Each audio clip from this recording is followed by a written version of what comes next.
अगर आप 2021 में किसी से भी पूछते हैं कि इंडिया का अगला ग्लोबल टेक जायंट कौन बन सकता है, तो मैक्सिमम लोग सिर्फ एक ही नाम लेते, जो था बायजू। कंपनी की वैल्यू मैक्सिमम 1.1 लाख करोड़ रुपए तक पहुंच चुकी थी। दुनिया के बड़े बड़े इन्वेस्टर पैसा लगा रहे थे। शाहरुख खान जी इनके एड में दिख रहे थे और मोस्ट इम्पोर्टेंट, इंडिया की क्रिकेट टीम की जर्सी पर बायजू का नाम दिख रहा था। तो वक्त लग रहा था एजुकेशन इंडस्ट्री में जो अमेजोन ई कॉमर्स के लिए था, वही बायजू लर्निंग के लिए बनने वाला था। लेकिन सिर्फ कुछ साल बाद सब कुछ बदल गया। कंपनी ले ऑफ कर रही थी, एम्प्लॉय सैलरी ना देने का क्लेम कर रहे थे, इन्वेस्टर लीगल एक्शन ले रहे थे और मीडिया एक ही सवाल पूछ रहा था, बायजू के साथ हुआ क्या। चौंकाने वाली बात यह है कि बायजू सिर्फ एक दिन में फेल नहीं हुआ था। इस कंपनी ने कई साल तक एकदम स्मार्ट डिसीजंस लिए। प्रॉब्लम तब शुरू हुई कि सक्सेस इतनी तेजी से मिली तो मैनेजमेंट को लगा कि इसकी ग्रोथ कभी रुकेगी ही नहीं। इस स्टोरी को प्रॉपर एक्सप्लेन करने के लिए हमको इसके शुरुआत मतलब स्टार्टिंग में ही जाना हुआ। बायजू रविंदर किसी बिजनेस फैमिली से बिलोंग नहीं करते थे। वो केरला से थे और इंजीनियर बनने के बाद कहीं जॉब कर रहे थे। कहानी जब बदली जब उन्होंने सीटीए एग्जाम प्रिपरेशन के लिए अपने दोस्तों को पढ़ाया। उनका पढ़ाने का तरीका भी अलग था,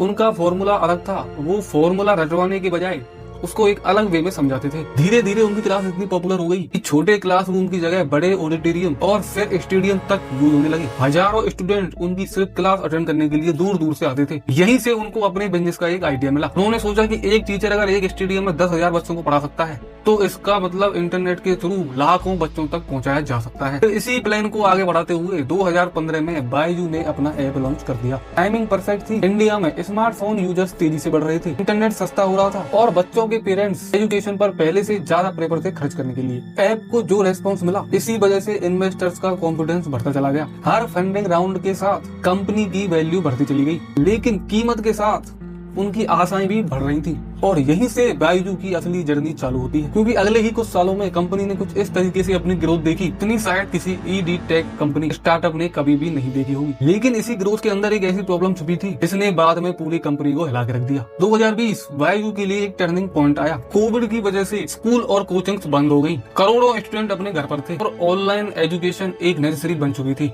और इसी डिमांड के चलते बायजू को बहुत ज्यादा फायदा मिला। कंपनी के यूजर्स और रेवेन्यू दोनों ही तेजी से बढ़ रहे थे। इसी पीरियड में इन्वेस्टर ने अपने रिकॉर्ड लेवल का इन्वेस्टमेंट किया। हर फंडिंग राउंड के बाद कंपनी की वैल्यू और भी ऊपर चली जा रही थी। बाहर से अगर हम देखते तो बायजू एकदम परफेक्ट लग रहा था, लेकिन अंदर ही अंदर मैनेजमेंट एक बहुत रिस्की प्लान पर काम कर रहा था। बायजू ने सिर्फ अपने ऐप को ग्रो करने का प्लान नहीं बनाया। कंपनी चाहती थी कि हर एजुकेशन कंपनी, कोचिंग मतलब पूरा सेक्टर इनके कंट्रोल में हो। इसी सोच के साथ उसने white hat junior, Aakash coaching, great learning, topper, epic और ऐसी कई कंपनियों को हायर कर लिया, मतलब खरीद ही लिया। प्लान सिंपल था, अगर कॉम्पिटिटर्स को ही खरीद लेंगे तो मार्केट शेयर भी हमारा हो जाएगा। सुनने में ये प्लान बहुत स्मार्ट लग रहा है, लेकिन कंपनी का नाम बनाने के लिए कंपनी खरीद के रख लेना, उससे कोई मतलब नहीं है। अगर आप किसी कंपनी को खरीद रहे हो तो उसके जितने बंदे उसमें काम कर रहे हैं, उनकी सैलरी, उनका मैनेजमेंट, उनके ऑडिटर्स और उनके जितने भी ऑपरेशन चल रहे हैं, उनका खर्चा, ये सारा मैनेज करना पड़ता है। और यही बायजू की सबसे पहली गलती थी। कंपनी इतनी फास्ट एक्सपेंड कर रही थी कि उनके खर्च करने की गति और कमाने की गति बिल्कुल अलग हो गई। मैनेजमेंट को ये भरोसा था कि फंडिंग तो आई रही और आती ही रहेगी और इसी बेस पर ग्रोथ चलती रहेगी। लेकिन बिजनेस की दुनिया में एक बहुत बड़ा रूल है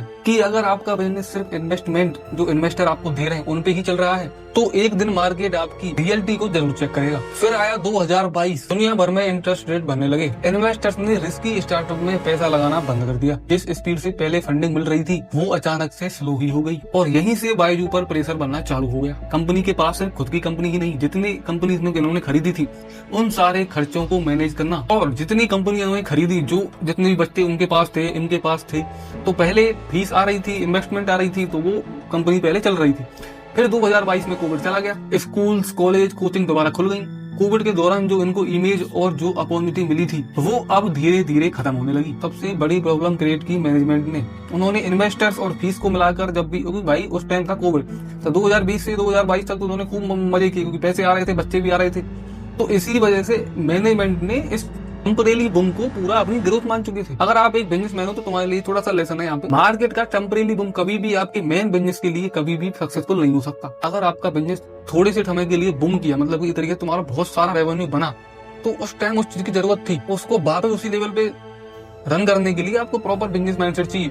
आप उसी के ऊपर रह जाओगे। आप अगर आपकी एक बार कंपनी बूम करी, आपने इन्वेस्टमेंट आ गई, आपके पास सब कुछ आ गया, लेकिन अगर वो जब जरूरत खत्म होगी तो वो फिर आपके लिए लो ही होगा। तो एक छोटे से बूम को देख के आप अपने बिजनेस को इतने लेवल पर मत ले जाओ कि आप बाद में फिर समस्या हो जाए, क्योंकि बायजू के साथ सिंपल यही हुआ था। लेकिन असली क्राइसिस अभी बाकी है, क्योंकि अगले कुछ महीनों में, सिर्फ महीनों में इस कंपनी के साथ जो हुआ, उसने सिर्फ इन्वेस्टर्स को ही नहीं बल्कि पूरे इंडिया के स्टार्टअप को हिला के रख दिया। 2023 तक आते आते कंपनी की जो अंदर प्रॉब्लम थी वो तो थी ही, पर वो अंदर जो प्रॉब्लम थी वो अब बाहर दिखने लगी थी। सबसे पहले खबर आने लगी सोशल मीडिया पे, एम्प्लॉयज को अपनी सैलरी मिल ही नहीं रही है। कई इनके ऑफिस जो खुले हुए थे वो बंद होने लगे और कॉस्ट कटिंग अग्रेसिवली शुरू हो गई। जो कंपनी कुछ महीने पहले एक्सपेंसिव की बात कर रही थी, अब वो सर्वाइवल मोड में आ चुकी थी। और जिसने मेरी पिछली बिजनेस केस स्टडी देखी तो उसको पता होगा कि बिजनेस के लिए सर्वाइवल मोड ही सबसे बड़ा चैलेंज है। लेकिन इन्वेस्टर्स और बाकी सारे लोगों को सबसे बड़ा झटका बताऊं कब लगा?